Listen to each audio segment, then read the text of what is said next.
Value Investing FM, episodio 330.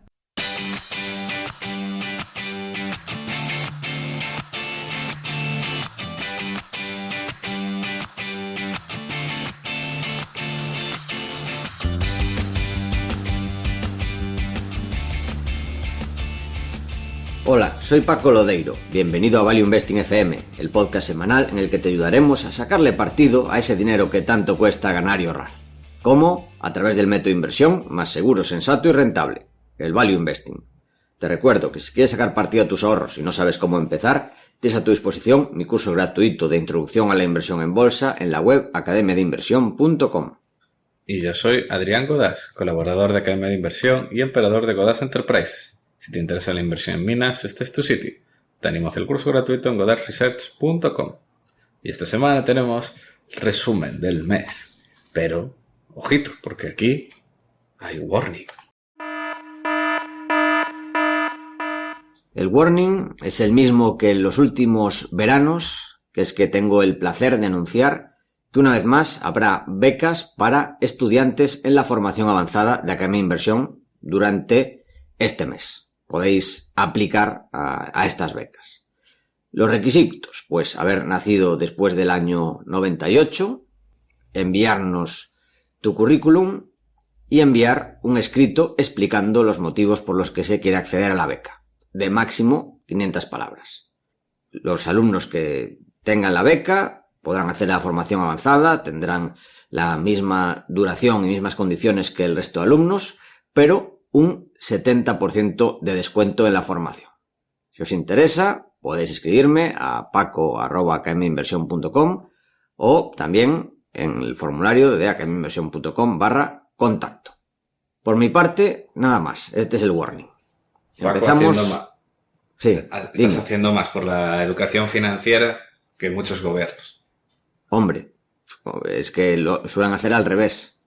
O sea, lo que suelen hacer es confusión financiera o terrorismo financiero directamente.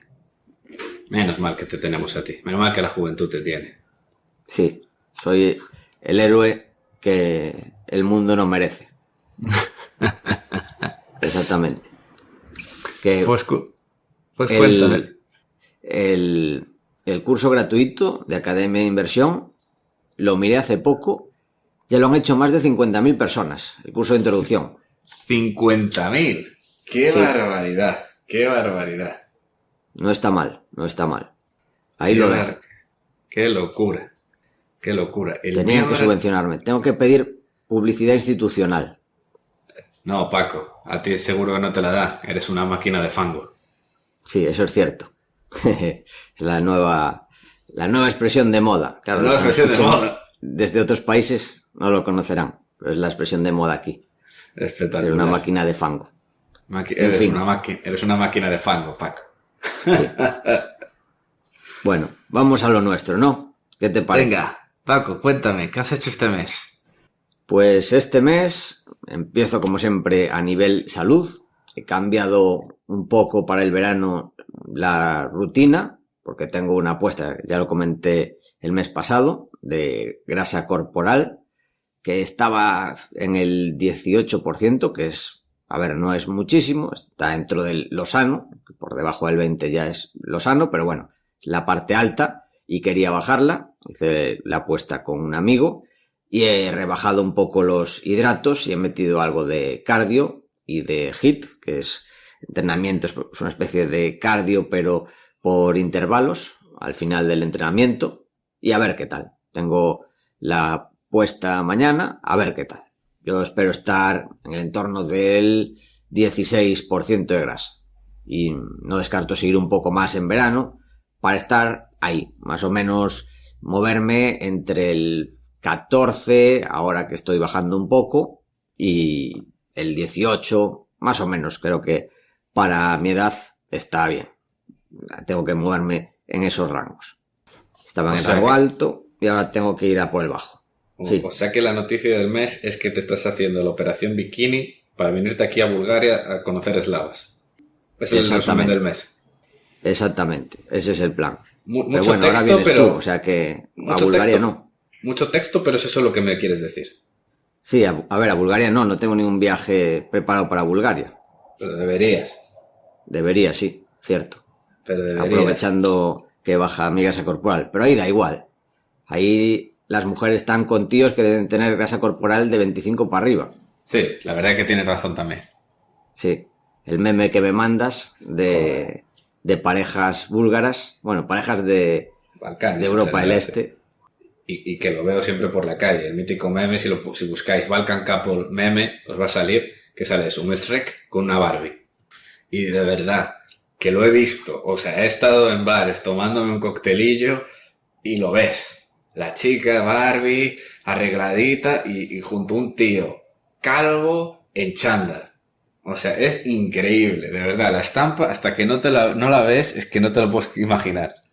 O sea, que tendría que hacer dieta Shrek para allí. Prácticamente. Pero ojo, bueno, pueden tener grasa, pero son anchos, ¿eh? Son anchos y cuidado como te lancen el puño.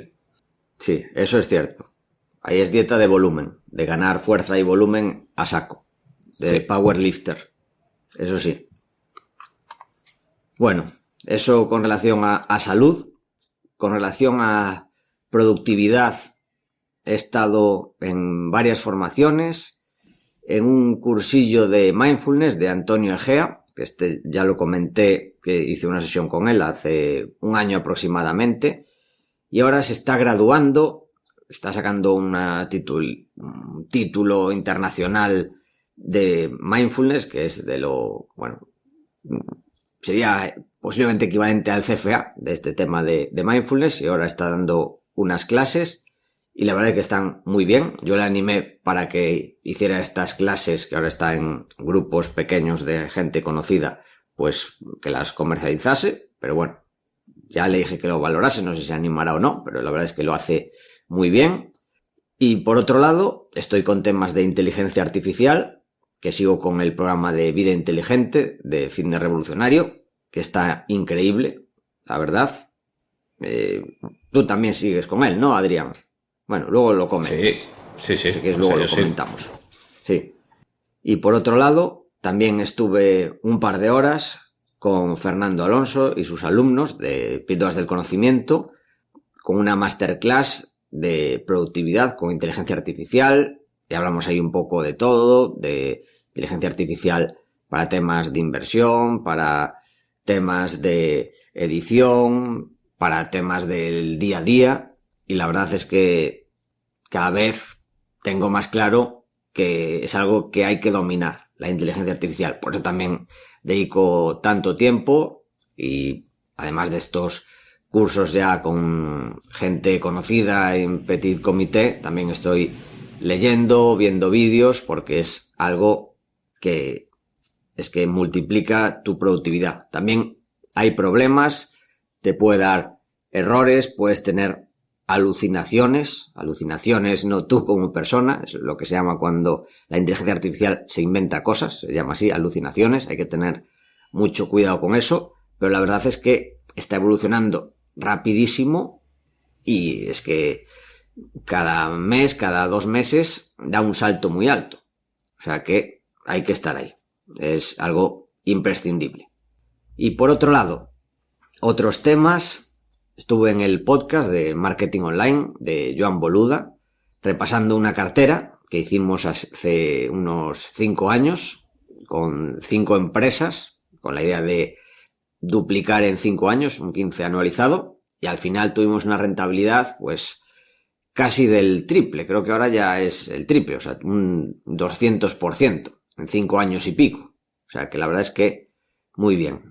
Y en el podcast, pues repaso esta cartera y también repaso las diferentes lecciones. Está muy bien. Y de hecho, bueno, el podcast en general de Joan Boluda, de Marketing Online, os lo recomiendo 100%. Si estáis interesados en tema marketing, emprendimiento, etc.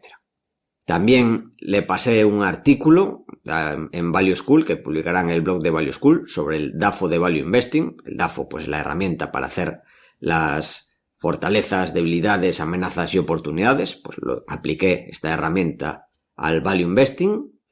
Este mes también hicimos una sesión en Steno, sesión de fotos para presentar tanto Stenox es la empresa en la que soy accionista y tengo el placer de participar, que es de máquinas de gimnasio. Ahora tenemos dos, una de fuerza y de calistenia. Los que estuvisteis en nuestro evento de este año ya sabéis cuáles son. Bueno, no estuvo la de calistenia, estaba la de fuerza, eso es cierto.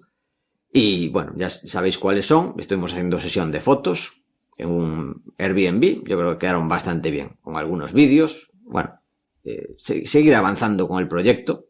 Vamos a hacer posiblemente algún lanzamiento del que os mantendremos informados. Y por último, estuvimos también avanzando en la preparación del gran evento 2025, confirmando más ponentes. ¿A quién tenemos? Ya sabéis que estaba Fonseca, de Solo Fonseca, y además va a haber como un momento, media hora de geopolítica, que en vez de tener solo a Fonseca, también va a estar Borja, de Memorias de Pez, o sea que va a ser un lujazo, que va a estar no solo para dar la charla, la ponencia, bueno, ya veremos qué enfoque le damos a esta parte, sino también para que podáis conocerlo, estar ahí en los networkings. Yo creo que va a ser de mucho valor si os interesa este mundillo. Y además de Beltrán Palazuelo, que ya lo confirmamos, podemos confirmar a Luis de Blas de Valentum, Dani Tello de Azagala y Marga Rigasait de Koala. O sea que va a ser un evento que va a ser un lujazo, como todos los anteriores, pero hay que mantener el gran listón. O sea que aquí seguimos para por lo menos mantener y, si es posible, ir mejorando. Que será el 15 de marzo en Madrid. 15 de marzo de 2025. Así que podéis ir reservando la fecha. Adrián, ¿tú qué has hecho? Si quieres comentar el curso de vida inteligente, ¿qué te está pareciendo? Muy guay. Muy guay. Justamente, de hecho, ahora en la mañana hice ya la última clase y solo falta la última masterclass. A mí me falta la última, la de este sábado. Tengo que hacerla, que es la de inteligencia artificial para el día a día, ¿no? Sí, o sea, es básicamente un cul-de-sac, así de distintos usos. Nada, está súper bien. Es súper interesante al final. Es que ves cómo utilizar ChatGPT, cosas que no se te habían ocurrido. O sea, que dices, claro, tiene sentido, pero que no se te habría ocurrido nunca. Joder, ¿y si le pregunto a ChatGPT para comparar dos hipotecas? O sea, cierto tipo de cosas que no se te ocurre y lo puedo hacer. Y además es que, vamos, con el modelo de pago y la versión Omni, ya la última, la más potente, es que es una locura. O sea, es una locura lo que hace. A mí lo que de verdad me parece verdaderamente game changer, completamente, es que ahora ya sea capaz de leer imágenes y leer cosas. O sea, que además yo lo he visto. O sea, le metes literalmente un archivo y le dices, solucióname estos ejercicios de clase. Y te lo da. Es que me parece increíble. O sea, que no tengas que escribirlo, que lo lee. Me parece una locura. Y lo que hace en el curso, que le sacas una foto de tu nevera y le dices, ¿qué puedo hacer hoy de comida sana y que no tenga gluten? Que viene una persona, un amigo que es celíaco. Le sacas una foto y te hace recetas. Nada, es rollo locura, o para comparar coches, pisos, el tema de que ya a través de Gamma es capaz de hacer presentaciones. Es que, vamos, yo creo que va a ser un boost a la productividad en muchísimos empleos increíble. O sea, increíble. Muchos otros, ciertas tareas se van a volver redundantes, pero el que sepa utilizarlo es que, vamos, que va a ver multiplicada la productividad. Y además justamente en ese tipo de tareas más que se pierde muchísimo tiempo. ¿Cómo nos habían dicho, Paco, además en Abu Dhabi? Claro, lo de contar, ¿cómo era? Contar válvulas. Sí, contar válvulas para un contrato y luego decir, pues tienes 450 válvulas, por decir algo, que igual son 4.000, no sé cuántas serán, y tienes que multiplicar por el precio. Claro, antes era manual, repasarlo varias veces. Claro. Ahora con ChatGPT, pues por lo menos para el repaso te lo ahorras. Si dices, bueno, si te da este número y ChatGPT le dices que lo cuente y da lo mismo, pues en principio debería estar bien. Por ejemplo. Claro, exactamente. O sea, antes lo hacían los juniors, ahora ya le enseña, ve el plano y dice, sí, hay tantas. Claro, es que son ese tipo de cosas que va a salvar una cantidad de tiempo espectacular. Sí. Increíble. O en la redacción de contratos, revisión de contratos. Sí, completamente. Además es que justamente yo creo que ese tema tipo contratos es donde más... todo lo que es como lenguaje formal y revisar cosas, es que temas de texto, es que vamos, ahí eso ya es espectacular. Así que nada. ¿Qué ha pasado este mes? Pues nada. He estado con bastantes cosas, como por ejemplo la portada del libro. Lo comentamos en el podcast con Clement. Si no lo habéis visto, está ya en Twitter, que lo publiqué, la portada preliminar del libro con el título Bajo Tierra. Y una excavadora, una dragline ahí gigante, preciosa. Ha quedado la portada más muy bonita. Y a ver cuando estoy pendiente, están ahora con la maquetación y ese tipo de cosas. Y veremos cuándo sale. Que será en torno a octubre, noviembre posiblemente. He terminado el máster. La portada está impresionante. Que está muy guay. Sí. Y con el elogio de la bandera, además. Sí. También terminé el máster de Complex Problem Solving. Presenté, de hecho, a principios de junio, presenté el TFM. Un equipo, la verdad que he tenido una suerte increíble, un equipo magistral. Nos pusieron un 10 en el trabajo. Y en el nota general del máster tengo 9,5. Estoy contento, está bien. Muy bien. Enhorabuena.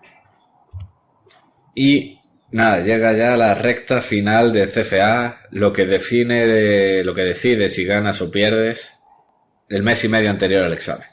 Es lo que de verdad decide, si apruebas o no. Así que ahí estoy, empieza la cuenta atrás y let's go. Esta semana toca topísimo de Economics y Fixed Income. ¿Qué día lo tienes? No estoy seguro si es 15 o 16 de agosto. Además, tuve suerte que podía hacerlo por la tarde. Entonces luego a las 3. Muy bien. ¿Y dónde lo haces? Aquí. Yo he hecho los 3 niveles aquí. Vale. O sea, hay hasta en Skopje, Bucarest, o sea, hay en todas las capitales. Sí. De todas las capitales hay sí, algún sitio para hacerlo.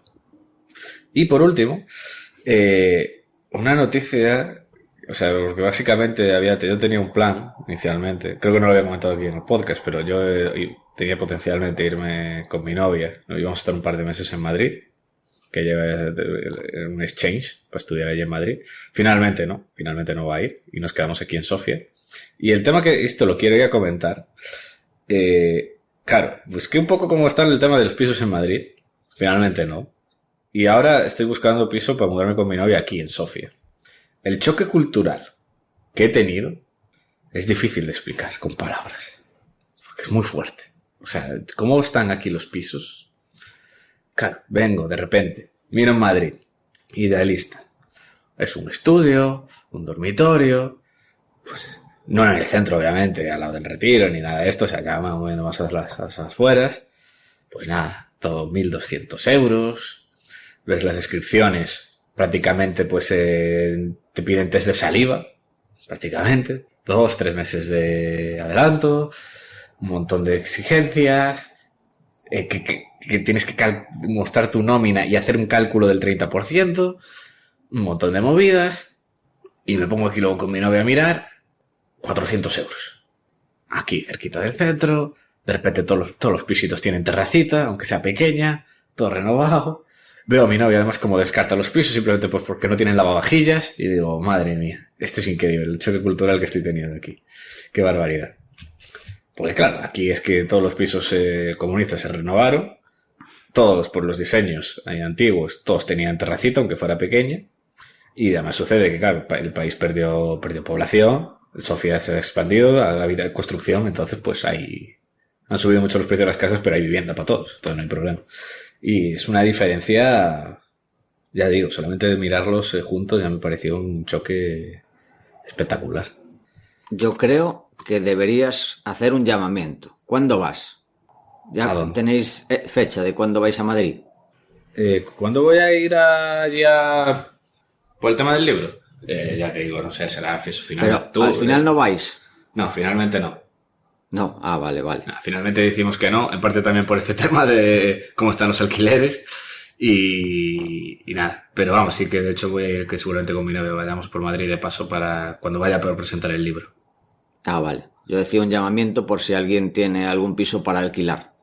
No, lo pensaba hacer, lo pensaba hacer en este programa justamente, pero no, al final no vamos.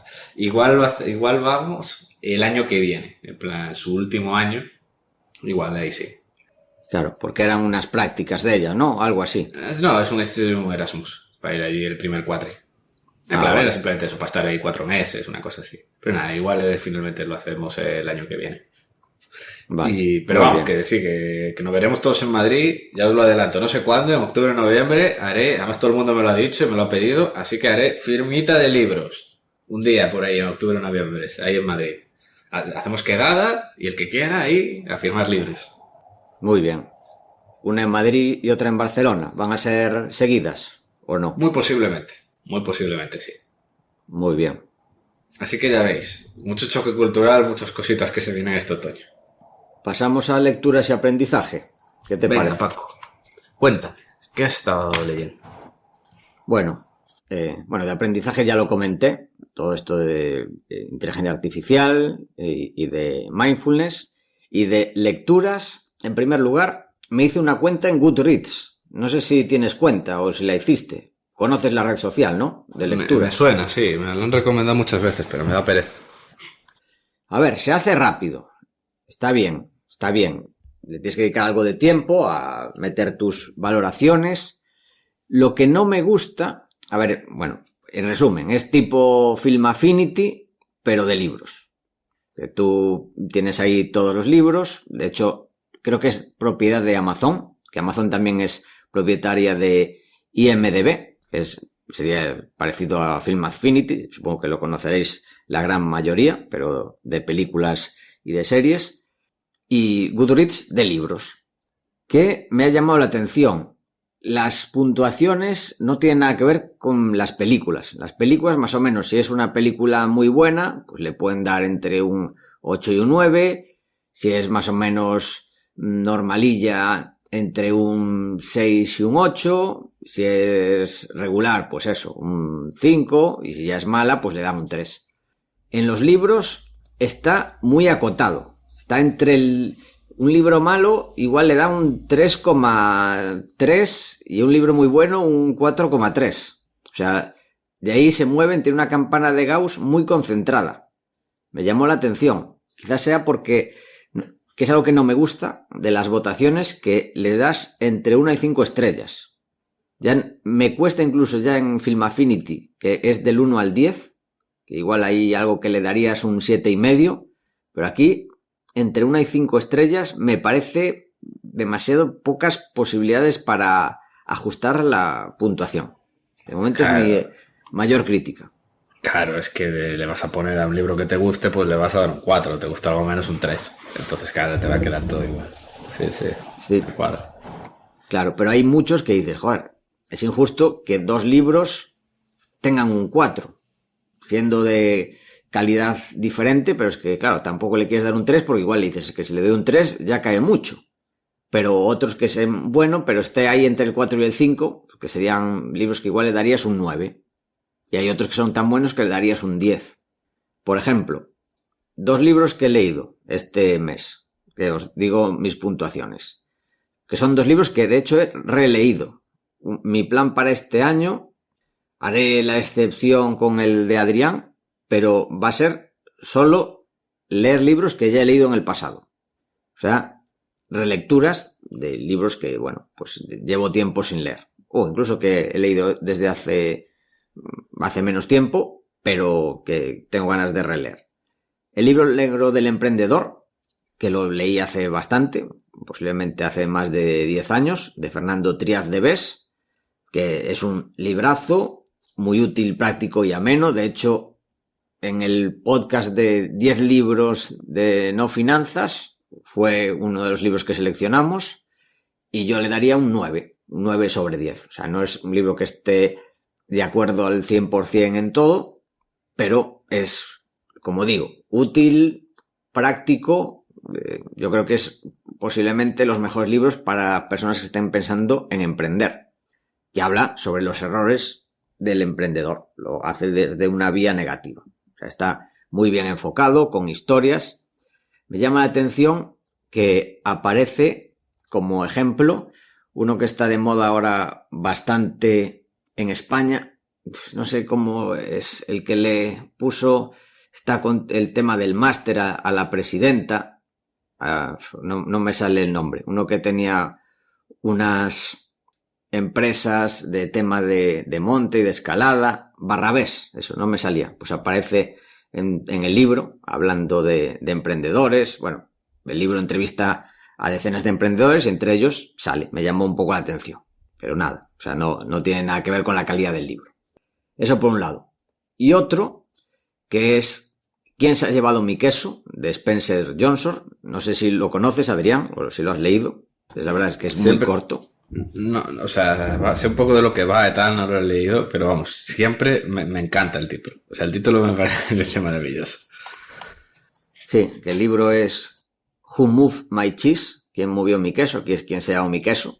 Bueno, es una ligera diferencia. Es un libro bueno, yo le daría un 8 sobre 10. Es muy simple, muy corto. Son creo que son 110 páginas o así, pero que te hace reflexionar. Y la verdad es que está muy bien, muy bien. Spencer Johnson es médico, fue profesor de hecho de medicina en el Harvard Medical School, pero también escribía cuentos para niños. Y esta es como una especie de fábula son 2 liliputienses y 2 ratones que están acostumbrados a tomar un queso en un sitio y de repente un día no está el queso. Y aparece la historia de cómo afecta eso a sus vidas y es una fábula con reflexiones sobre el cambio y cómo actuar ante los cambios. La verdad es que está muy bien ejecutado. Y pues yo a este le daría un 8 y al libro Negro Emprendedor un 9, por ejemplo. Y me costaría más las estrellas. Bueno, mi queso serían 4 estrellas, pero el libro Negro Emprendedor, claro, si es un 9, que son 4 o 5. Bueno, quizás le daría 5, pero te cuesta más, creo yo. O sea, es mi crítica a Goodreads, lo que menos me gusta de momento. Y también me llegó ayer Las leyes de la competición, un librazo traducido, que no estaba traducido hasta ahora, de Bruce Greenwald. De hecho, este libro ya lo recomendamos aquí varias veces, que tengo el honor de que el elogio de la portada sea mío. Ahí lo veis en la portada. Creo que puse de elogio un libro totalmente imprescindible, y así es. De libros de competición y de análisis estratégico, para mí posiblemente los mejores sean el Good Strategy, Bad Strategy, el pequeño libro que genera riqueza sobre ventajas competitivas, y este de las leyes de la competición, Competition Demystified, era de Bruce Greenwald. O sea que ya tenéis un nuevo libro traducido. Es duro, es denso, pero se lee muy bien porque está lleno de ejemplos, está bien escrito. A mí la verdad es que me gustó mucho, muy útil, muy práctico para entender cuándo algunas ventajas competitivas son y otras veces cuándo no son, partes de teoría de juegos. La verdad es que está muy muy bien. Y es de ARPA Editores también, de tu editorial. Así es. No, Adrián. Y no te olvides que fue gracias a ti, que está traducido. Sí, que hablando con Álvaro de ARPA, nos preguntó a ver qué libros habría que traducir. Uno de ellos que comentamos en el pasado fue el de Good Strategy, Bad Strategy, y otro es este otro. Y en el futuro habrá alguno más que comentamos aquí bastante, que recomendamos bastante, pero que no estaba traducido. Pues habrá más traducciones de ARPA de estos libros. O sea que tenemos que estar agradecidos de poder contarlos. Sí, de hecho hay uno que comenté que he leído yo este año, que creo que lo están traduciendo ahora mismo. Cuando se lo anuncien os digo cuál es y ya os daréis cuenta. Pero sí que creo que están traduciendo uno que recomendé yo a principios de año. Y de hecho, el libro este de Competition Demystified, yo estaba literalmente para comprármelo y justamente dijo Álvaro, lo voy a traducir, y digo, pues mira, con todo lo que tengo que leer, pues me espero la traducción. Y así que ya, por fin lo voy a poder leer. Que creo que además que me va a llegar el libro ahora a casa dentro de poco, ya esta semana. Sí, pues yo justo acabo de leer el de ¿Quién se ha llevado mi queso? Acabo de releerlo, que también lo leí hace unos 10 años, y ahora le va a tocar a la relectura de Las leyes de la competición. Que también la leí hace bastante, no sé si hace 10, pero igual hace 8 años fácilmente, porque el tiempo pasa muy rápido. Sí, yo creo que 8 o 9 años posiblemente. Así que toca relectura. Tengo ahí pendiente el Never Split the Difference de Chris Voss, que lo compré en papel, lo empecé a leer en Kindle, pero me estaba gustando tanto que lo cambié a papel, y ese de momento lo pauso. Voy a volver a las leyes de la competición, aunque el de Never Split the Difference me está encantando. Tú, Adrián, ¿qué has leído este último mes? He leído muchísimo, la verdad. Este mes justamente aproveché que no tuve además tampoco ningún viaje, he estado aquí bastante tranquilo. Terminé el máster, terminé el libro, entonces aproveché bastante para leer. Terminé el libro de los papas, la historia de los papas. La verdad que una institución tan importante e influyente, así todo junto en un solo libro, es un trabajazo. La verdad, es una obra historiográfica increíble y que puede sacar además reflexiones tipo eso de cómo gestionar el poder, cómo puede corromper, cómo sobreviven y se adaptan las instituciones. Es también muy interesante, o sea, porque el papado ha tenido unas horas bajas, pero horas muy bajas, pero muy bajas. Hubo una época en la Alta Edad Media que se le llamó, que estaba mandado por una pornocracia. Imaginaros. O sea, ha habido momentos muy malos. Y o muy buenos, depende cómo se mire. También, depende, sí. Si eres tú el que estaba invitado a la fiesta, sí. Eran momentos muy buenos y felices. Ciertamente. Claro. Bien tirado. Sería parecido a la época de Berlusconi. Claro, también. Igual era descendiente de algún papa, puede ser. Joder, la verdad que sí. Además, sabes que de ahí viene la palabra nepotismo. Viene de eso, porque ya había una figura que era el cardenal nipote, el sobrino. Porque claro, era demasiado cantoso poner al hijo directamente, entonces ponían al sobrino. Y de ahí viene el nepotismo. No lo sabía. De nipote, nepotismo, sí, porque es sobrino en italiano. Y había ya, se institucionalizó prácticamente en el Renacimiento, que había, lo que empezó siendo eso, nepotismo, quedó así, ya casi oficial de, sí, tú pones a tu sobrino de cardenal, el cardenal nipote. Y vamos, todas las chanchulladas y tal, bueno, es espectacular. Y luego como sufrieron con la reunificación italiana y demás, cómo se negoció el tratado, el concordato. La verdad es interesantísimo. Aviñón, el cisma de Occidente con la Iglesia Ortodoxa, que fue una tontería. La verdad es súper interesante. El Deal, además el otro libro también que terminé, el de Deals from Hell. Si os gusta el M&A o trabajáis en el tema, o sea, recomendadísimo. De lo mejor que he leído sobre el topic, con mucha diferencia. Cómo analiza las claves de los fracasos y además en cada capítulo hace un counterpoint de algo, un deal parecido en la misma época que funcionó y por qué era distinto. Por qué uno fracasó, por qué el otro fue adelante. Y, joder, es una pasada. O sea, cómo contrasta, además utiliza casos de accidentes cosas tipo el Titanic, accidentes de alpinismo, en plan, ¿qué estaba sucediendo? ¿Por qué ha fallado?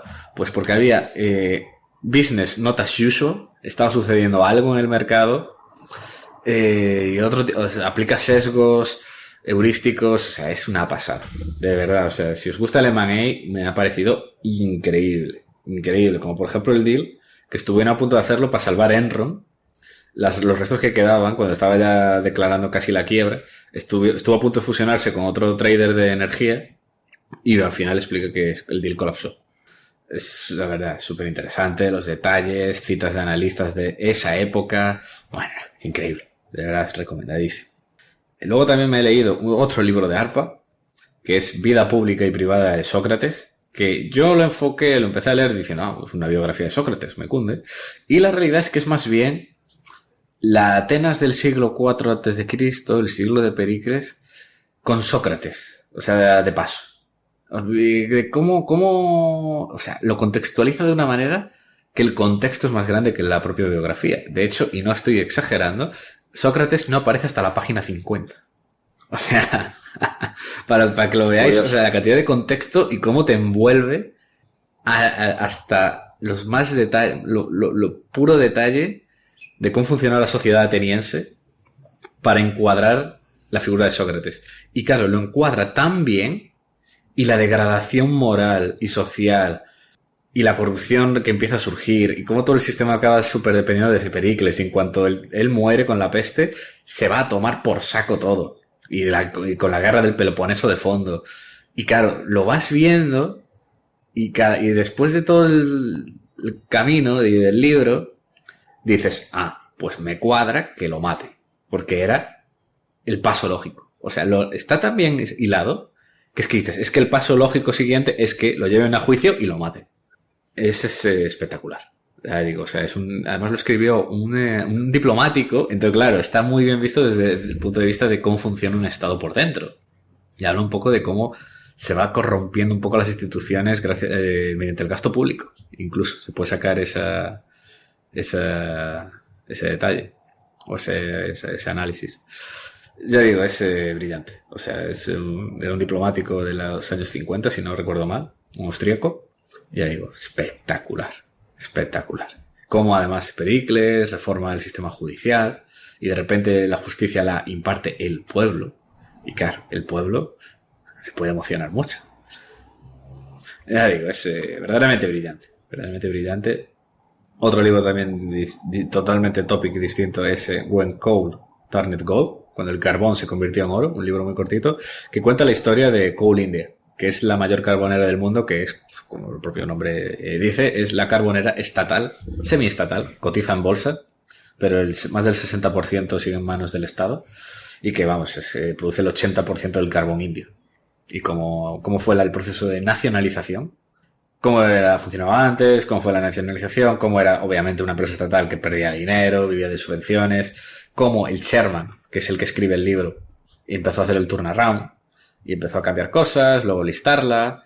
Es muy interesante, la verdad, de cómo consiguió que un gigante así público deficitario pues consiguiera funcionar. Y claro, peleándose con sindicatos, peleándose con la mafia directamente. O sea, el rollo literal mafia. Y en ciertas ciudades que contrabandeaban carbón. O sea, es una locura. De hecho, para el que ya sea turbo friki, cuando este libro lo comenté con unos amigos, un amigo indio que vive en Estados Unidos me recomendó una película de Bollywood hecha en India, que de hecho hablan en hindi, que es Ganj of Wasipur, que es una ciudad carbonera de la India, del este de la India, de hecho de zona mayoría musulmana. Y cuenta eso, las bandas, cómo surgieron las bandas criminales, claro, típicas riñas multigeneracionales. O sea, rollo, el nieto que se enfrenta a otro nieto, al otro fulano, porque mataron al abuelo, y este tipo de movidas. Y pasan 50 años y siguen odiándose, van con AKs a matarse, contrabandean el carbón. O sea, espectacular. O sea, es una locura. Y da un contexto a la parte más shady de Coal India, la verdad, brillante. Absolutamente brillante. Ya digo, eso ya es café para cafeteros. O sea, el documental, porque te la marinera. Y ahora mismo estoy leyendo Structures, el libro que lo tradujeron como Estructuras o Por qué las cosas no se caen. El libro, este es un libro que llevaba muchas ganas de leer, es un libro básico de ingeniería de materiales y que fue de los más recomendados por Elon Musk. Dice de hecho que fue de los libros que le hicieron apasionarse por la ingeniería. ¿Y qué es eso? Es una visión sin muchas matemáticas para entender cómo funciona el tema de las tensiones, la rigidez de los objetos, por qué son tan buenos los arcos. ¿Por qué un arco funciona tan bien y resisten? Es muy interesante. La verdad es que me gusta mucho leer este tipo de temáticas tan distintas porque te ayuda a entender muchas cosas, la verdad, y expandir la plasticidad mental. Y por último, que no son libros, más bien un ensayito corto, que acabo de terminar de leer, que es The Mirage of a Swedish Socialism. Es un libro de Norberg sobre un poco de la historia de la estructura económica sueca. Claro, está muy pensado por los americanos, porque los americanos le llaman a Suecia que es un país socialista. Claro que nosotros en Europa pues tampoco lo llamaríamos así, pero está muy pensado para el público americano. Es fascinante, o sea, sobre cómo fue la historia económica de Suecia, cómo fue un super boom en el siglo XX, la parte más intervencionista de los 80, luego se volvió a liberalizar un poco. cómo es hoy en día, está lleno de contrastes, o sea, tenemos una visión muy de Suecia de un país con mucho gasto público, muy intervencionista y tal, y realmente tiene muchos contrastes internos. Y la verdad, tiene detalles espectaculares. O sea, es rollo, cada párrafo, joder, te da algún dato que dices, hostia, qué interesante. De hecho, la curiosidad del mes que os traigo son algunas stats de Suecia. Muy bien. Entonces, perfecto para saltar a la curiosidad del mes. ¿Comentas tú este mes? Yo dejo el mío para el próximo. Venga. Hay datos de la historia de Suecia. O sea, tampoco son curiosidades ahí muy locas. Muchas de hecho ya las sabía. Pero que me sorprendieron al leerlo. Y es que, por ejemplo, a pesar de ser un país relativamente, vamos a situarnos, siglo XIX, un país además donde Suecia estaba muy poco poblado, es fascinante como siendo un país relativamente pobre, o sea, más pobre que en esa época el Reino Unido o Francia, la tasa de alfabetización altísima. Fue de los primeros países en alcanzar una alfabetización casi total. Ya a principios del siglo XIX, la tasa de alfabetización era ya más del 90%, que era una tasa que no la tenía ni en Reino Unido. Una cosa increíble. Sí, o sea, esto yo lo sabía, que fue una de las claves por las que el boom económico sueco fue por eso, porque a pesar de ser tan pobres, ser relativamente más pobres, se alfabetizó muy rápido el país, por temas de la influencia religiosa luterana. Que otra cosa que también descubrí con el libro, que yo no sabía, es que no llegó a haber feudalismo al estilo de Europa occidental y central, sino que realmente los siervos en comparación y los agricultores tenían bastante más libertad. No tenían tanto de vasallos y con unas estructuras tan jerárquicas. Es algo que tampoco sabía. Y un detalle que me pareció absolutamente fascinante, para empezar, que a finales del 19 Argentina era más rica que Suecia. Es que es increíble, la verdad. La Argentina de finales del 19, principios del 20 era espectacular. Lo rica que era. Es que estaba literalmente top 5 del mundo. Creo que llegó algún año a estar top 1 del mundo. Si no, por ahí, a ver, teniendo en cuenta cómo se medían las cosas en aquella época. Pero bueno, por ahí estaba. Pero sí, llegó a ser top. Increíble. Y luego también, otro dato, ya digo, es que yo lo desconocía, es que era un país relativamente, durante la mayor parte del siglo XX, fue un país bastante menos intervencionista. De hecho, el gasto público era menor que Reino Unido, por ejemplo, o Alemania.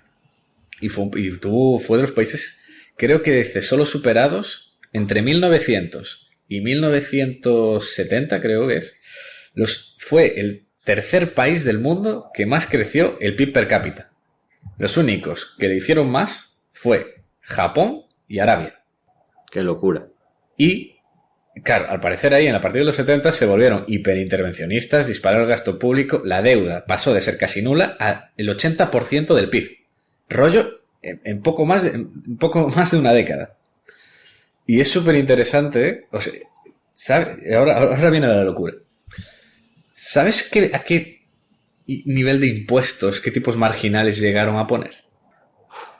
Pues del IRPF, entiendo. En general, así es. Sí. Sí. Pues 80. Sí. Llegó a más del 70, algunos tipos son los más altos.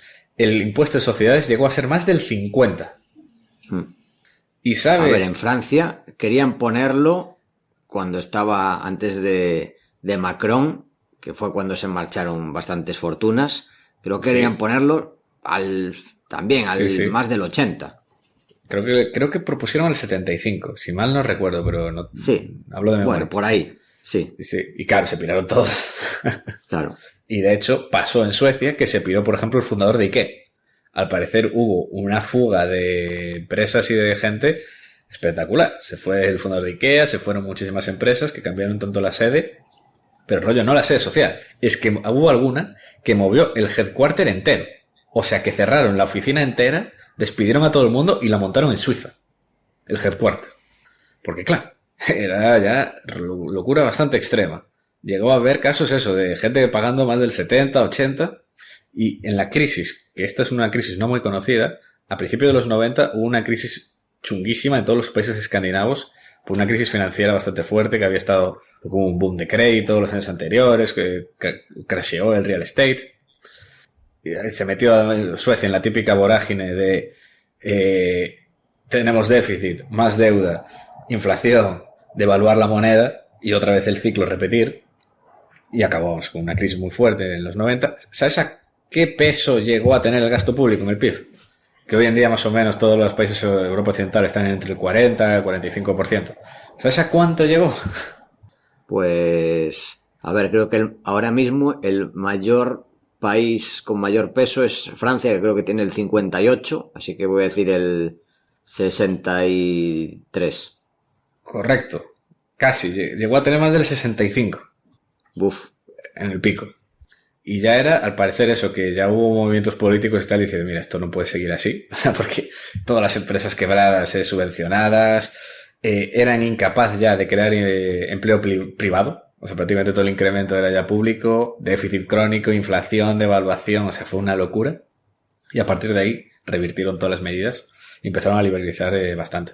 De hecho, por ejemplo, ahora en Suecia combina muchas cosas típicas que se asocian a eso, la imagen que tenemos de Suecia, pero a la vez tiene cosas como que hay muchísimos impuestos que allí no hay, tipo wealth tax, no hay sucesiones, no hay gift tax, no hay indemnización por despido, y liberalizaron muchísimos sectores. De hecho, es un país de los países donde más empresas privadas dan servicios públicos. O sea, está financiado, o sea, que lo tienen externalizado y privatizado, básicamente.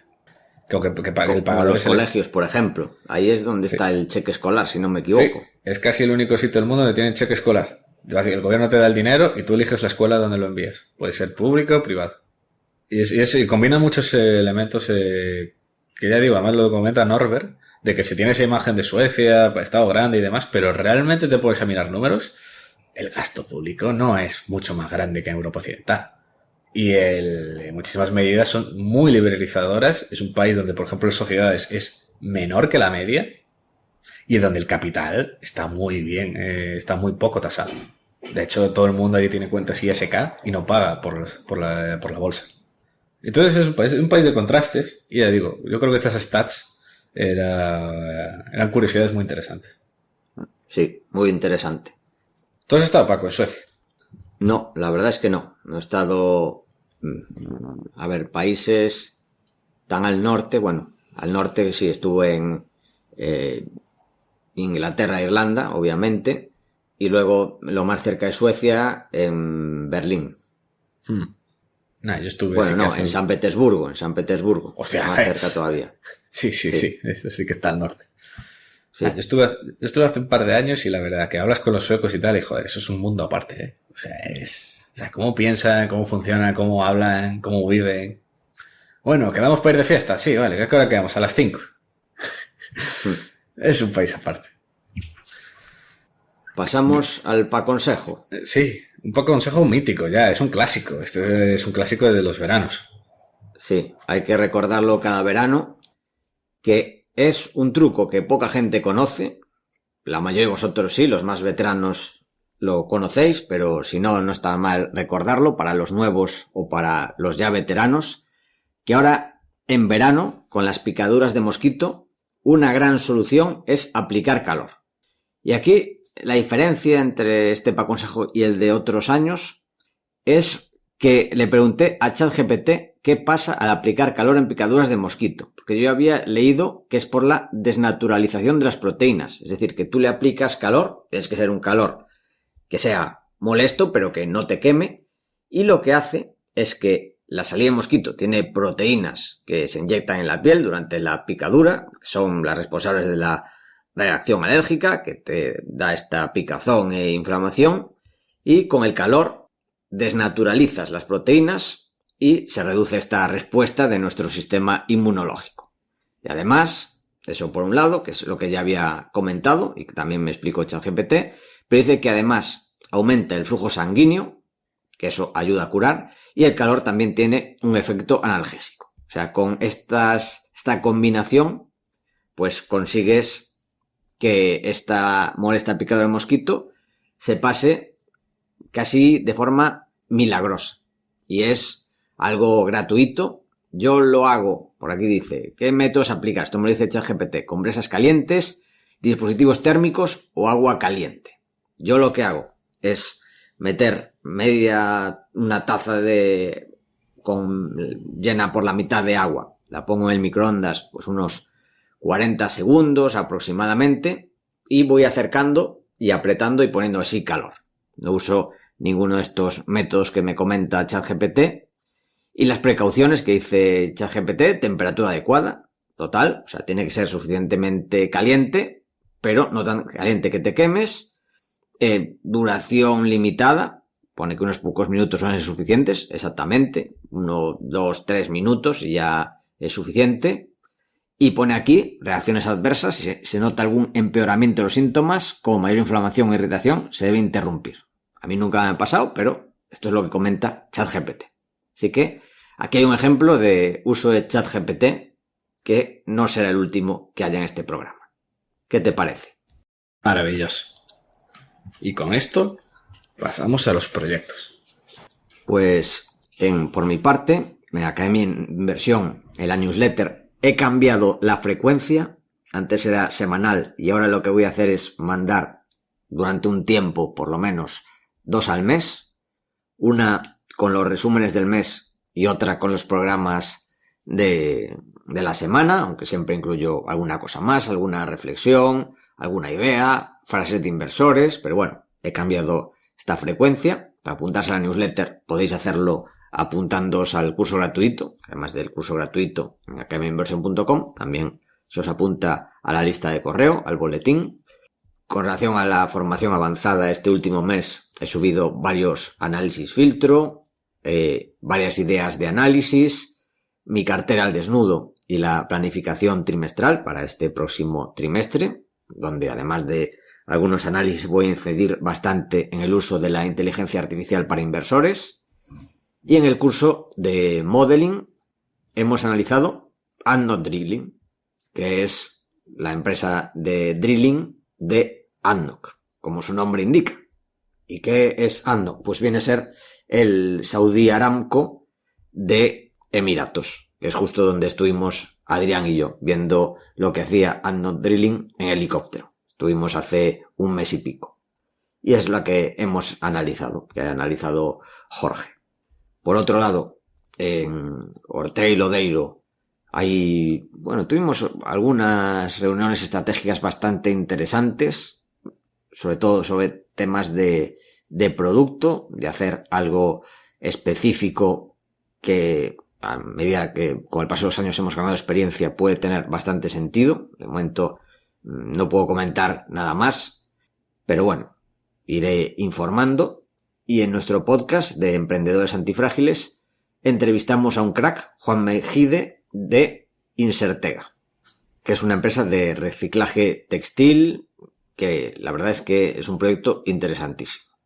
Y por otro lado, para terminar de conocer proyectos, con el podcast seguimos con temas de evento. Ya hemos comentado las nuevas incorporaciones, nuevos ponentes, a Borja de Memorias de Pez, a Luis de Blas de Valentum, a Dani Tello de Azagala, a Marga Rigasay de Koala, y nada, va a ser un eventazo, os mantendremos informados y subiremos también, que nos habéis preguntado algunos, los vídeos del evento 2024 el mes que viene a YouTube, porque hacemos la pausa los meses, o mejor dicho, las semanas intermedias del mes de agosto. Entonces, para que no tengáis mono de nosotros, para que no tengáis mono de Value Investing, pues el mes de agosto subiremos las charlas del gran evento 2024 al canal de YouTube de Academia de Inversión. Por mi parte es todo. Adrián, ¿qué ha pasado en Godás Enterprises este mes? Pues no muchas cosas. Como siempre, las newsletters, análisis de un productor de oro muy interesante, pensando qué haces luego, de cara a otoño, de las posibilidades de mantener un poco Godás Research de una manera más light. Ya digo, además vamos a hacer una encuesta entre la gente y demás. Igual es una especie de newsletter mensual o alguna cosa así por un precio nominal, ya lo veremos. Y luego también, pues eso, haciendo un poco de consultorías, un fondo, también haciendo un informe de M&A, de posibles targets de M&A, también por un broker, cositas por ahí y poco más. No, sin mucha actividad. Se nota que es el verano y donde la actividad empieza a menguar considerablemente. Pero donde sí que no ha menguado es en las infranoticias. No ha menguado, un poco sí, ¿no? No te creas, las últimas semanas han sido de las más activas que recuerdo en lo que va de año. Pero bueno, Alguna por temas casuales. Por temas casuales, quiero decir. O sea, claro, porque ha habido casualidades y se han juntado todas las casualidades y ha habido un montón de noticias. Exactamente, sí. Claro, no es que la gente esté trabajando. Claro. Porque los mineros tienen que descansar también. Claro. Un trabajo duro, descanso. Es por la casualidad. Y es que tenemos el desastre de Victoria Gold, una mina que yo visité, de hecho, hace 2 años, allí en el Yukon, que colapsó. Colapsó un leach pad, una de las zonas donde se tenía el oro acumulado. O sea, que no es donde están las escombreras, sino donde dejas el oro con la solución química para luego extraerlo. Eso rompió y se movieron unas 10 millones de toneladas. Además no hubo heridos, por suerte. No hubo ni heridos ni muertos. Pero sí se teme de que haya habido algo de contaminación en el suelo relacionado con el cianuro.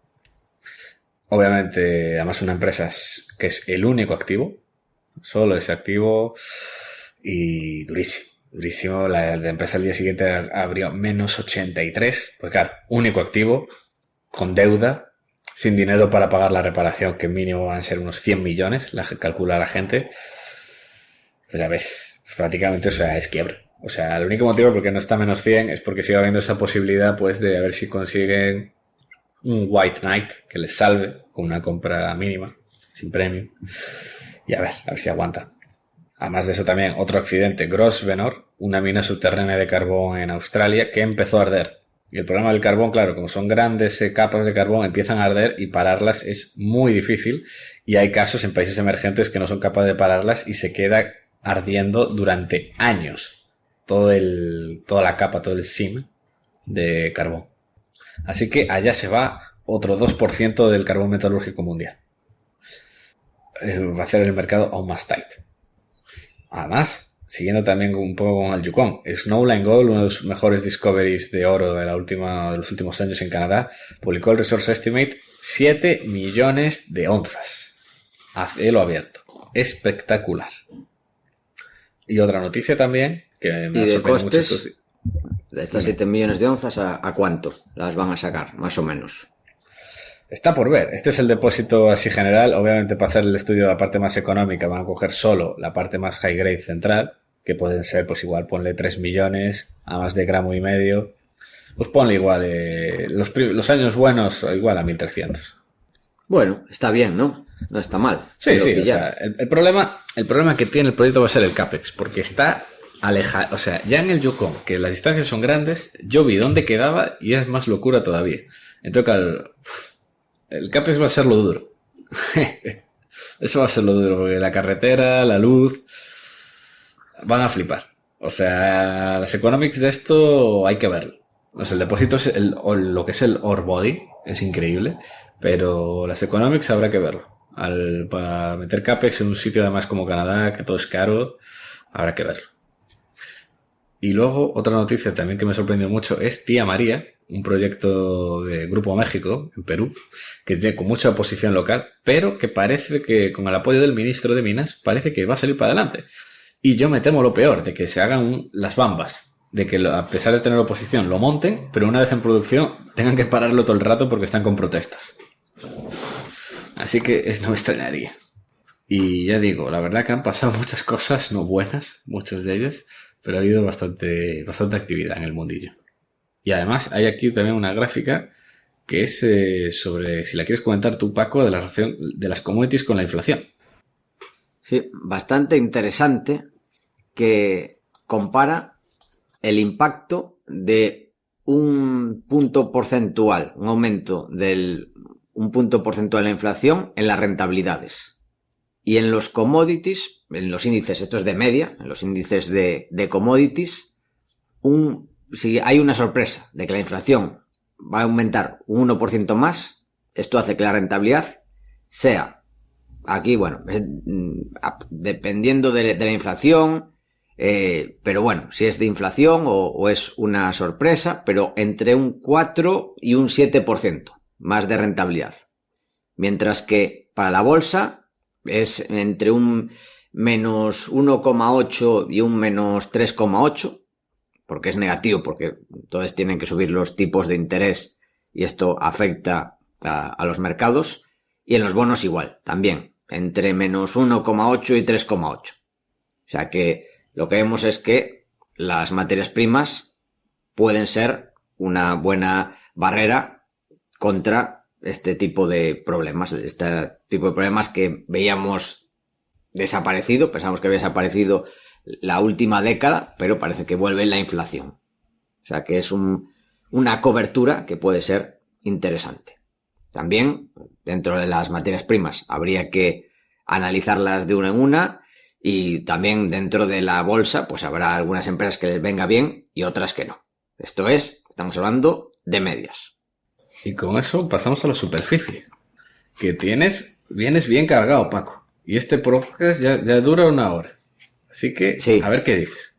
Venga, voy a intentar acelerar un poco entonces. En resumen, vamos a resumir que la economía de Estados Unidos sigue bastante fuerte y además con una inflación bastante controlada, que va aumentando el control de la inflación. La inflación, la que se llama no core,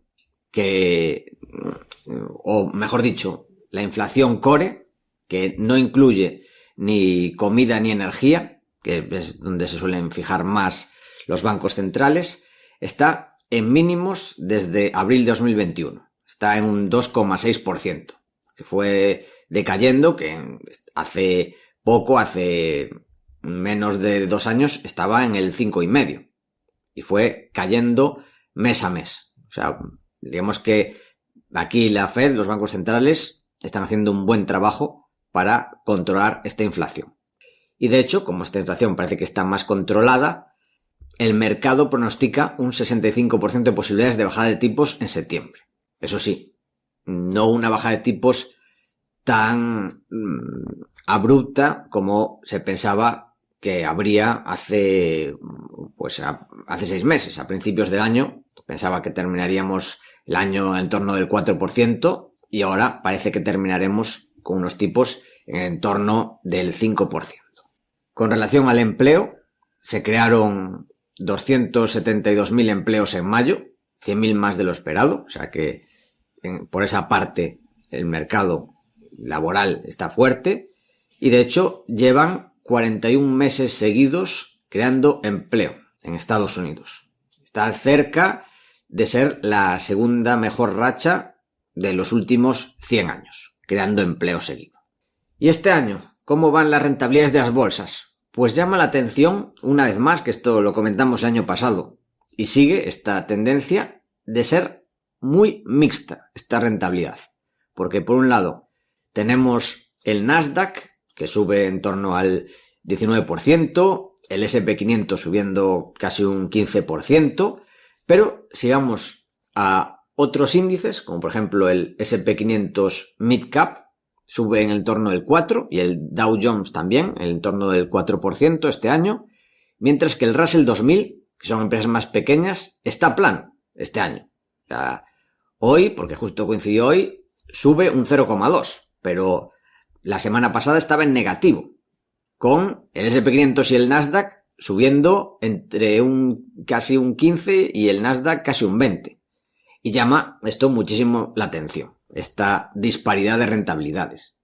El S&P 500 está batiendo las estimaciones de todas las principales casas de análisis para 2024. Esperaban que cerrase el año entre los 4.200 puntos que decía JP Morgan en su objetivo y los 5.400 de Jardine Research, pues ahora ya está por encima de 5.400, está 5.460. Es decir, que bate a todas estas principales casas de análisis.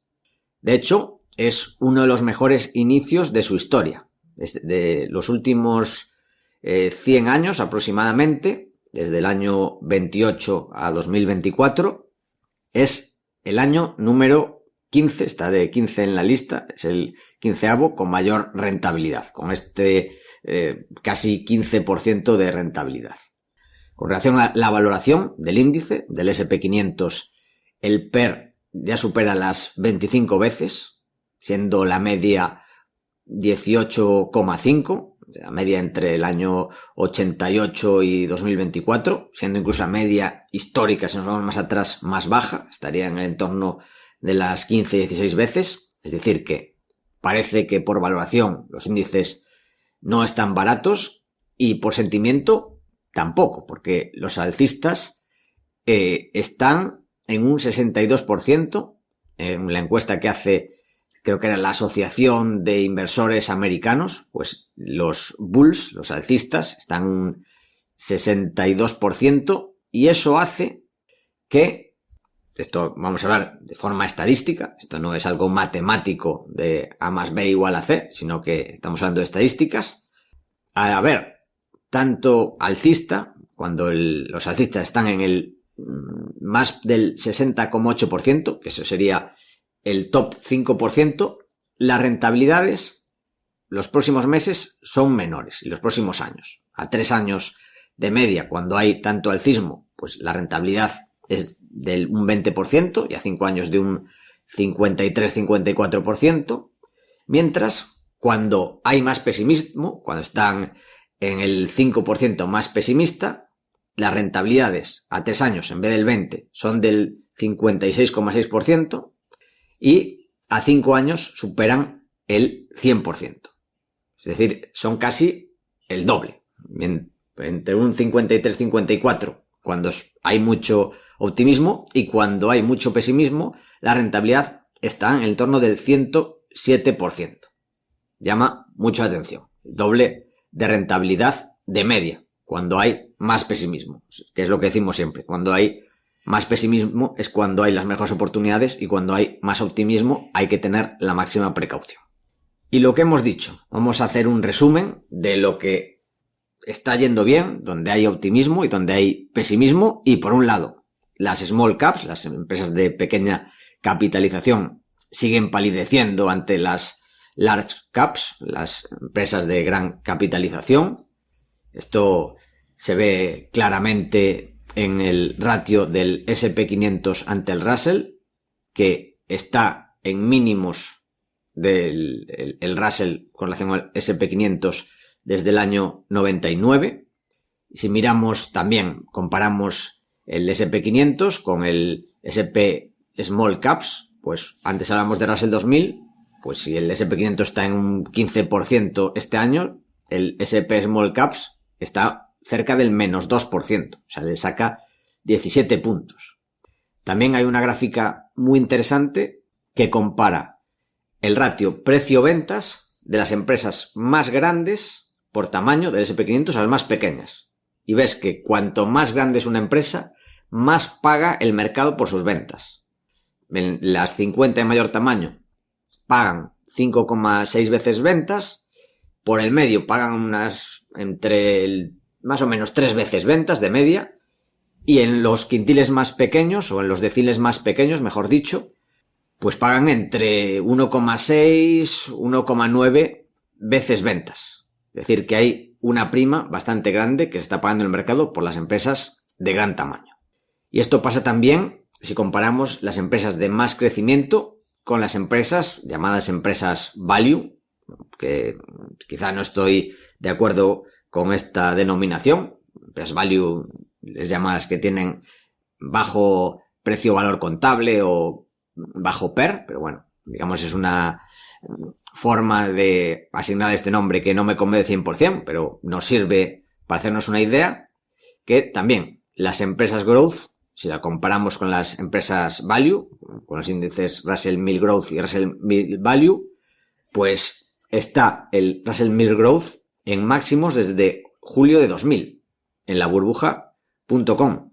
Y si miramos la rentabilidad desde el año 2000 hasta el año 2007, la que hubo los años después de este máximo, la rentabilidad del Russell 1000 Growth, después de este pico de euforia en el año 2000, fue del menos 27%, mientras que el Russell 1000 Value, los 7 años siguientes, tuvo una rentabilidad del 87%. O sea que, cuidado con estos picos de euforia. Y si ya nos vamos al sector tecnológico, la rentabilidad sobre el resto, la comparación del S&P 500 tecnológico con el resto del S&P 500, ya la rentabilidad es superior, si la comparamos, del pico de los máximos de la burbuja.com. O sea que hay bastantes indicadores de euforia. Y por otro lado también, otro mercado que arrasa sobre el resto es la bolsa de Estados Unidos. También la bolsa de Estados Unidos lleva 16 años seguidos de mayor rentabilidad con relación a los mercados internacionales. Eso son 3 desviaciones estándar sobre la media. Y eso a nivel estadístico es algo muy, muy excepcional. Si miramos los últimos 16 años, el S&P 500 lleva una rentabilidad de más del 450%, mientras que el MSCI World, quitando Estados Unidos, lleva una rentabilidad del 96%, y el MSCI de mercados emergentes lleva una rentabilidad del 48%. O sea, la rentabilidad está siendo extrema de la bolsa estadounidense con relación a las internacionales. Así que, resumiendo el año, las large caps comparado con las small caps le sacan 16 puntos, las empresas growth a las value le sacan 14 puntos, el mercado estadounidense a los internacionales le saca unos 10 puntos y ese es el gran resumen. O sea que si tienes una combinación que sea empresas grandes de crecimiento y Estados Unidos, pues estás ganando mucha pasta. Y sobre todo si tienes Nvidia en cartera. Eso sí, salvo que seas ARK, que el fondo ARK Innovation, que estuvo muy de moda, pues sigue muy de capa caída. Este año sigue en negativo y lleva una caída del menos 61% desde julio de 2021 y sigue sin remontar. Que llama la atención porque parece que estamos en el caldo de cultivo para que este fondo lo esté haciendo muy bien, pero la verdad es que no está remontando. Se dedicaba a comprar empresas de alto crecimiento, pero claro, Nvidia le funciona, pero muchas otras, su modo de negocio era tan débil que están quebrando y el fondo lo está haciendo realmente mal. Así que, con todo lo que está pasando, ¿qué ha sucedido? Pues que Nvidia, temporalmente, ya Microsoft le ha vuelto a adelantar, pero temporalmente pasó a ser la empresa más valiosa del mundo. Y de hecho, tanto Nvidia como Microsoft y Apple, las tres empresas, tuvieron a la vez una capitalización de más de 3 trillones, es decir, 3 billones europeos cada una. Llamó la atención. Pero claro, si miras las valoraciones, todas más o menos están sobre 3,1, 3,2, 3,3 trillones en ese momento, pero Apple estaba teniendo un beneficio neto de 100.000 millones, 100 billion, Microsoft de 86 y Nvidia de 42. Y si miramos el ratio precio-ventas, el de Apple era de 8, y el de Microsoft está sobre 12 y Nvidia sobre 20. Que también hay que decir que el crecimiento que está teniendo Nvidia ya les gustaría sobre todo a Apple. Microsoft tampoco le está haciendo mal en crecimiento, pero el crecimiento de Nvidia que está teniendo y los márgenes también, o sea, crecer a esos márgenes con ese crecimiento es algo único. O sea, no he visto nada parecido y no sé cuántos casos habría en la historia de algo así. O sea, yo lo miro con precaución, pero también con asombro y con reconocimiento del enorme trabajo que está haciendo Nvidia y también lo que estamos hablando. Empezamos a hablar el podcast de inteligencia artificial y esto de la inteligencia artificial que cada vez se usa más y yo creo que va a ser una revolución o ya lo está siendo y va a ir a más. Pues a día de hoy esto está corriendo sobre chips de Nvidia, que son los mejores del mercado. Y bueno, con relación a esto también hemos llegado a un récord del peso del top 3 de empresas en el S&P 500, que tiene un peso entre las 3 del 21%, es el peso más alto de la historia. Y también me llamó la atención una encuesta que hizo Charlie Vilello que desde aquí recomendamos seguir, yo le sigo mucho para todo este tema de curiosidades e información financiera, que preguntó en su cuenta de Twitter que cuál sería, de estas 3 empresas, la primera en llegar a los 4 trillion. Y ganó con un 48% Nvidia. O sea que parece que sigue el optimismo con Nvidia. También, con relación a la inteligencia artificial, las empresas cada vez empiezan a hablar más del tema en sus conference calls, en sus earning calls. Es decir, cuando comentan lo que ganan, pues hablan de inteligencia artificial. Si hace 10 años no hablaba casi ninguna, muy pocas. Se empezó a hablar más hace entre 2018 y 2022, pues aproximadamente un 10% se comentaba temas de inteligencia artificial. En estos momentos, en 2024, ya en el 40% de earning calls se habla de temas de inteligencia artificial. Ya, casi terminando, algo que me llamó la atención, que las meme stocks están llegando a Europa. GameStop fue la acción más comprada en The Giro, seguida de Nvidia, y la tercera fue Tesla. O sea que digamos que ahora el auge de la popularidad en Europa de los inversores a través de Giro son así. Este es el ranking: 1 GameStop, 2 Nvidia, 3 Tesla. También otra señal negativa es que el volumen diario de negociación de las opciones está en máximos históricos, que esto suele estar correlacionado con la especulación. Y otra, también negativa, con relación a las valoraciones, es que la rentabilidad por dividendo está cerca de mínimos. Actualmente en el S&P 500 es de un 1,32% y el mínimo absoluto fue en el primer trimestre de 2000 con la burbuja.com, que fueron mínimos del 1,12%. O sea que mucho cuidado con esto, mucha precaución, aunque también es cierto que actualmente más empresas retribuyen al accionista a través de recompras. Así que este gráfico, aunque parece de bastante riesgo, no es tanto si tenemos en cuenta que ahora muchas empresas hacen recompras para retribuir al accionista. Y por último, hablando un poco de empresas, llama la atención, empresas fuera del sector tecnológico que lo están pasando bastante mal. Por ejemplo, Nike, que tuvo la mayor caída diaria en su historia. Esto fue lo que leí, me llamó la atención, pero porque, es una caída importante, pero es posible que sea así. Cayó un 19,98% en un día, es decir, casi un 20%, y lleva una caída total bastante importante, que es su mayor drawdown, cayendo en el torno de un 60%, y es la mayor caída absoluta desde máximos desde 2000, que llegó a caer un poco más. Así que llama la atención. Y otra empresa también similar de moda es Levi's, que cayó un 15% después de los resultados. Y esto es un ejemplo de lo difícil que es el sector de la moda. Yo por eso intento evitarlo, que Nike parece que no es moda, pero cada vez es más moda. Antes era ropa deportiva y ahora se está metiendo más en el mundo de la moda por temas de márgenes. También intento saltarse el canal de distribución para vender directamente, aumentar los márgenes, y eso no le está saliendo del todo bien. Bueno, es interesante. Quizás yo hice los números, a mí no me salen para comprar a día de hoy Nike, porque tiene sus riesgos y hay que tenerlos en cuenta, pero quizás haya que empezar a ponerla en el radar.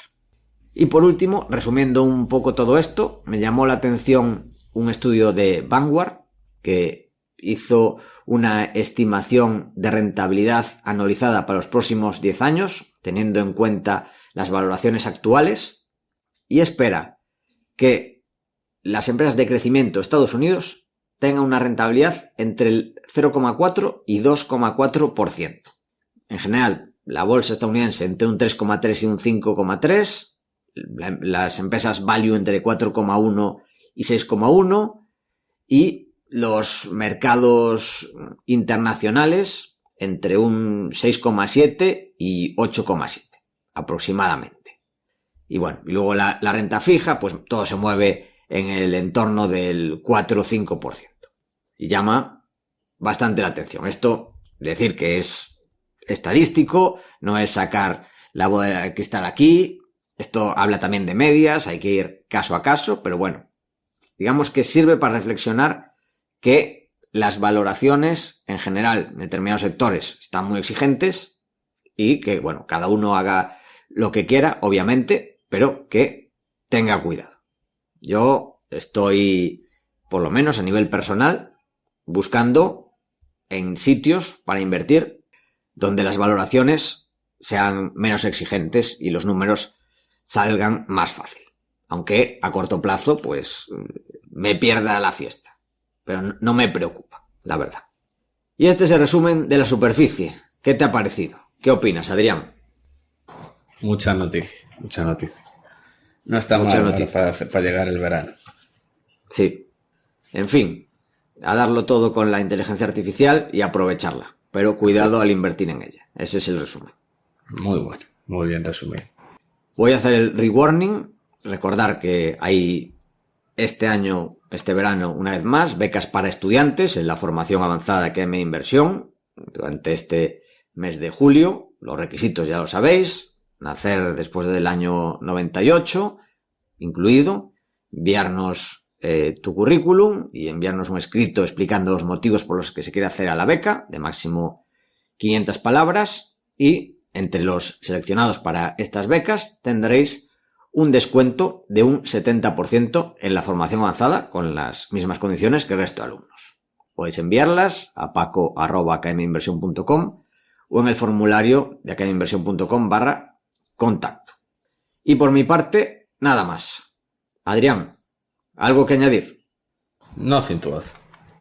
Pues esto ha sido todo hasta la semana que viene. Esperamos que te haya gustado el programa y queremos darte las gracias por estar ahí y también te agradeceríamos mucho lo de siempre. Tus 5 estrellas en Apple Podcast, me gusta en iVoox, tu like en YouTube, tus 5 estrellas en Spotify, que lo compartas con tus familiares, amigos y enemigos, ya que ayudarás a que este podcast siga existiendo y siga creciendo.